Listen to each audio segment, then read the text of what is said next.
ఆత్మవిశ్వాసాన్ని పెంపొందించడానికి నేను ఒక మాట చెప్పిన ఆ రోజు మీ అందరికీ కూడా గుర్తుండాలి.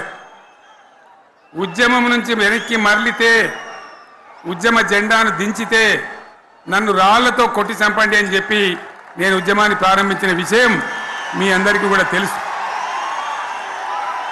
ఆ తదనంతరం జరిగినటువంటి స్థానిక పంచాయతీ ఎన్నికల్లో, ఆ తదనంతరం జరిగినటువంటి సిద్దిపేట ఉప ఎన్నికలో ప్రజలు బ్రహ్మాండంగా ప్రాణం పోసి ఊపిరిలిదితే అద్భుతంగా ఉద్యమం ముందుకు పురోగమించిన విషయం మనకు తెలుసు. 60 ఏళ్ల సమైక్య పాలనలో తెలంగాణది ఎంత గోస, ఎంత దుఃఖం, ఎంత వేదన, ఎంత హింస, ఎంత అణిచివేత చూసినామో మనందరికీ కూడా బాగా తెలుసు. గోదావరి కృష్ణనీళ్ళు దక్కకుండా తరలిపోతే తల్లి సనుబాలకు నోచని పిల్లల్లాగా తెలంగాణ బిడ్డలు రోధించారు, కరువుల కాటకాలకు గురయ్యారు. అర్ధరాత్రి కరెంట్లు పెట్టబోయి పాములు గుట్టి తేలు గుట్టి చాలా భయంకరంగా అనాథల్లాగా చనిపోయినారు. ఆ రకంగా జరుగుతూ ఉంటే ఇక్కడ ఉన్నటువంటి ఆనాడు కాంగ్రెస్లో టీడీపీలో ఉన్నటువంటి నాయకులు పదవుల కోసం పెదవులు మూసిండ్రు తప్ప ఏనాడు నోరు తీసి కొట్టాడలేదు. గులాబీ జెండా ఎగిరేదాకా కనీసం తెలంగాణ సోయిని కూడా ప్రదర్శించలేకపోయినారు. మీ అందరికీ తెలుసు, తెలంగాణ కోసం అవసరమైన ప్రతి సందర్భంలో పదవులు త్యాగం చేసిన వాళ్ళు బీఆర్ఎస్ బిడ్డలు అని చెప్పి నేను గర్వంగా మనవి చేస్తా ఉన్నా. కానీ పదవుల కోసం తెలంగాణను ఆగం చేసిన వాళ్ళు ఆనాడు ఉన్నటువంటి కాంగ్రెస్ నాయకులు అని చెప్పి కూడా నేను మనవి చేస్తా ఉన్నా. చంద్రబాబు నాయుడు ఆనాడు ముఖ్యమంత్రిగా ఉండి ఎంత ఘోరమంటే హైదరాబాద్ నడిబొడ్డున ఉండే తెలంగాణ గడ్డలో ఉండేటువంటి రాజధానిలో మన శాసనసభలో తెలంగాణ పదాన్నే నిషేధించినాడు. తెలంగాణ అనవద్దని స్పీకర్ ద్వారా రూలింగ్ ఇప్పించినారు.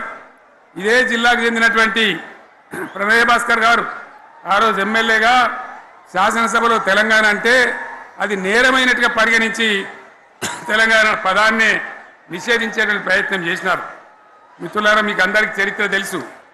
ఆనాడైనా ఏనాడైనా ఈవెన్ ఈనాడైనా తెలంగాణకు విలన్ నంబర్ 1 కాంగ్రెస్ పార్టీ అని మనవి చేస్తా ఉన్నా.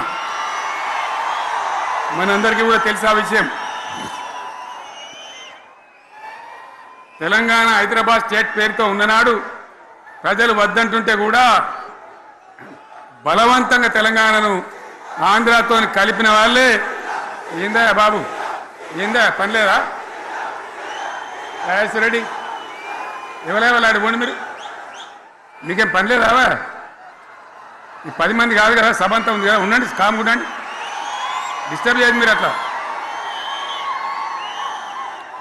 బలవంతంగా ఆనాడు ఆంధ్రలో విలీనం చేసింది కాంగ్రెస్ పార్టీ, జవహర్లాల్ నెహ్రూ. 69లో ఉద్యమం వస్తే 400 మంది తెలంగాణ బిడ్డలను పిట్టల్లాగా కాల్చి చంపింది ఇందిరాగాంధీ ప్రభుత్వం, ఆనాడు ఉన్నటువంటి కాంగ్రెస్ పరిపాలన. మళ్ళీ 2001 నుంచి మనం విజృంభిస్తే నంగనాచిలాగా ఇదే కాంగ్రెస్ వచ్చి మన బలాన్ని, మన ఊపును చూసి పొత్తు పెట్టుకొని తెలంగాణ ఇస్తామని నమ్మబలికి మనతో పొత్తు పెట్టుకున్నది కూడా మీరు చూసినారు. మళ్ళా ఎగ్గొట్టే ప్రయత్నం చేసినారు, 14 ఏళ్ళు ఏడిపించినారు. అది మీ అందరికి తెలుసు. వాళ్ళు ఎట్టెట్లా చేస్తూ ఉంటే వాళ్ళ మోసాన్ని కప్పేయడానికి నేను ఇదే జయశంకర్ సార్ కలిసి 36 పార్టీలతోని సమ్మతి లేఖలు తెచ్చినాం. దేశ రాజకీయ వ్యవస్థను మొత్తం ఒప్పించినాం, కాంగ్రెస్ మెడలు వంచినాం. అప్పటికి కూడా ముందుకు రాకపోతే కేంద్ర మంత్రి పదవుల్లో ఉన్నటువంటి మేమందరం, ఇక్కడ రాష్ట్రంలో మంత్రులుగా ఉన్నటువంటి మిత్రులు అందరం కూడా రాజీనామాలు వాళ్ళ ముఖాన కొట్టి బయటకు వచ్చి మళ్ళా ఉద్యమ జెండాలు పట్టుకున్నాం. ఆ తర్వాత కూడా కదిలిసి రాకపోతే నేను ప్రాణాలకు తెగించి చివరికి ఆమరణ దీక్షకు పొందుకున్న సంగతి కూడా మీకు తెలుసు. ఆ సందర్భంలో భయపడ్డ కాంగ్రెస్ పార్లమెంట్లో ప్రతిపక్షాలన్నీ కాంగ్రెస్ గొంతు పట్టుకుంటే అప్పుడు దిగివచ్చి తెలంగాణ కోసం ప్రకటన చేసిన విషయం మీకు తెలుసు. మళ్ళీ ప్రకటన వెనక్కి తీసుకొని మళ్ళా వెనుకకు పోయినారు. ఆ తర్వాత సకల జనుల సమ్మె కావచ్చు, సాగర హారాలు కావచ్చు, వంట వార్పులు కావచ్చు, అనేక రూపాలలో విజృంభించి మళ్ళీ భయంకరమైన పోరాటం చేసినాం. మళ్ళీ 3 ఏళ్ల తర్వాత వాళ్లకు రాజకీయ అవసరం ఏర్పడి ఆనాడు వచ్చి మళ్ళీ తెలంగాణ ఇస్తామని ప్రకటించి వాళ్ళకి ఇష్టం లేకపోయినా తెలంగాణ సృష్టించినటువంటి ఆ సుడిగాడుపులో తట్టుకోలేమని భయపడి తెలంగాణ